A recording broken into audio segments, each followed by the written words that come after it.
नमस्कार दोस्तों, स्वागत है आपका हमारे YouTube channel story time with me में। आज की कहानी है विश्वासघात, किसने किसके साथ किया। नीला आसमान अचानक ही स्याह हो चला था।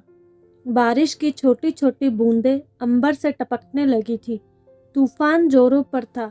दरवाजों के टकराने की आवाज़ सुनकर जूही बाहर आई। अंधेरा देखकर अतीत की स्मृतियां ताज़ा हो गई।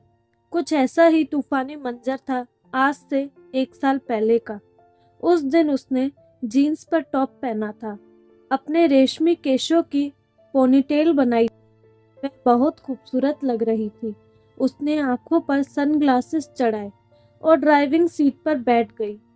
कुछ ही देर में वह बैंक मैनेजर के कमरे की तरफ बढ़ते हुए उसे कुछ संशय सा था कि उसका लोन स्वीकृत होगा भी या नहीं, पर मैनेजर की मधुर मुस्कान ने उसके लोन संदेह को विराम दे दिया। उसका लोन स्वीकृत हो गया था और अब वह अपना बुटीक खोल सकती थी। आनन फानन में उसने मिठाई मंगवाकर बैंक स्टाफ को खिलाई और प्रसन्नतापूर्वक घर लौट आई। शुरू से ही वह काफ़ी महत्वाकांक्षी रही थी। फैशन डिज़ाइनिंग का कोर्स करते ही उसने लोन के लिए आवेदन कर दिया था। पड़ोस के कस्बे में रहने वाली जूही इस शहर में किराए पर अकेले रहती थी और अपना करियर गारमेंट के व्यापार से शुरू करना चाहती थी। अगले दिन उसने सोचा कि मैनेजर को धन्यवाद दे आए। आखिर उसी की सक्रियता से लोन इतनी जल्दी मिलना संभव हुआ था। मैनेजर बेहद स्मार्ट, हंसमुख और प्रतिभावान था। जूही उससे बेहद प्रभावित हुई और उसकी मंगाई कॉफ़ी के लिए मना नहीं कर पाई। बातों बातों में उसे पता चला कि वह शहर में नया आया है। उसका नाम नीरज है और शहर से दूर बने अपार्टमेंट्स में उसका निवास है। धीरे धीरे मुलाकातें बढ़ी तो जूही ने पाया कि दोनों की रुचियां काफ़ी मिलती हैं। दोनों को एक दूसरे का साथ काफ़ी अच्छा लगने लगा। लगातार मुलाकातों में जूही कब नीरज से प्यार कर बैठी पता ही न चला। नीरज भी जूही की सुंदरता का कायल था।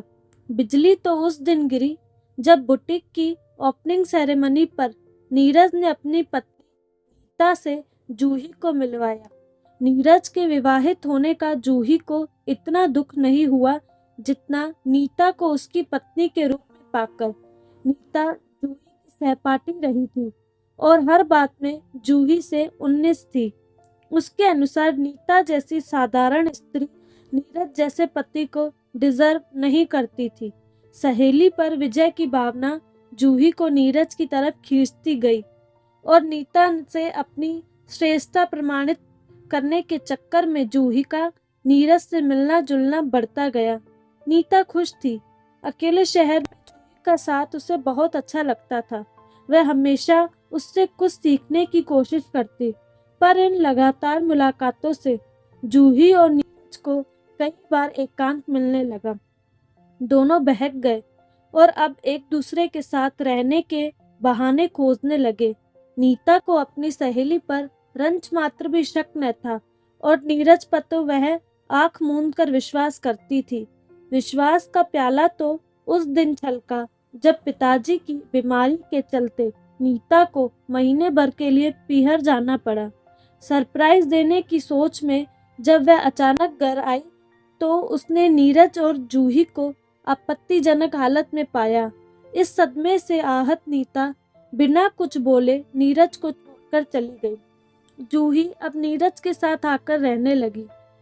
कहते हैं ना कि प्यार अंधा होता है, पर जब everything is fair in love and war का इरादा हो तो शायद वह विवेक रहित भी हो जाता है। समय अपनी गति से चलता रहा।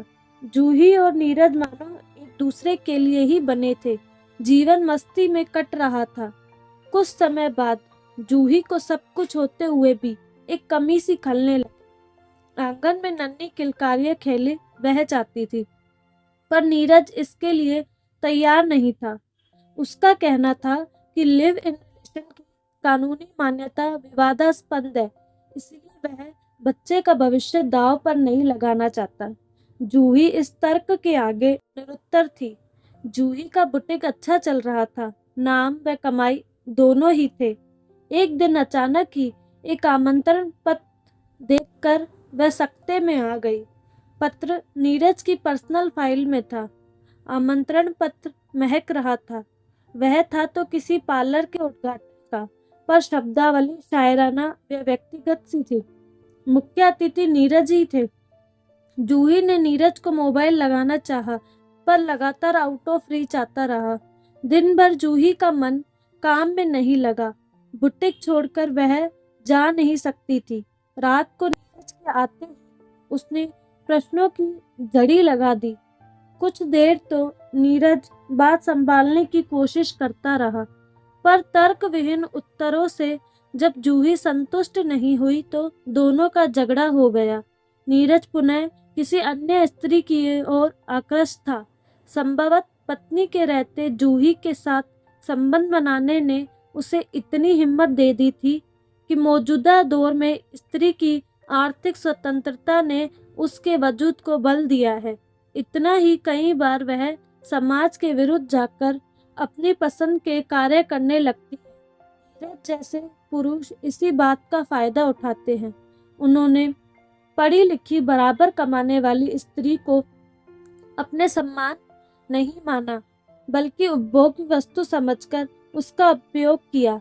अपने स्वार्थ के लिए जब चाहा उन्हें समान दर्जा दे दिया और जब चाहा तब सामाजिक रूढ़ियों के बंधन तोड़ दिए। विवाह उनके लिए सुविधा का खेल हो गया। इस आकस्मिक घटनाक्रम के लिए जूही तैयार नहीं थी। उसने तो नीरज को संपूर्ण रूप से चाहा व अपनाया था। नीरज को अपनी महिला मित्र ताजा हवा के झोंके जैसी दिख रही थी। उसके तन व मन दोनों ही बदलाव के लिए आतुर थे। जूही को अपनी भलाई व स्वाभिमान नीरज का घर छोड़ने में ही लगे। कुछ महीनों का मधुमास इतनी जल्दी व इतनी बेकदरी से खत्म हो जाएगा उसने सोचा न था। नीरज ने उसको रोकने का थोड़ा सा भी प्रयास नहीं किया। शायद जूही ने इस कटु सत्य को जान लिया था कि पुरुष के लिए स्त्री हम कदम नहीं बनती। वह या तो उसे देवी बनाकर उसे नैसर्गिक अधिकारों से दूर कर देता है या दासी बनाकर उसके अधिकारों को छीन लेता है।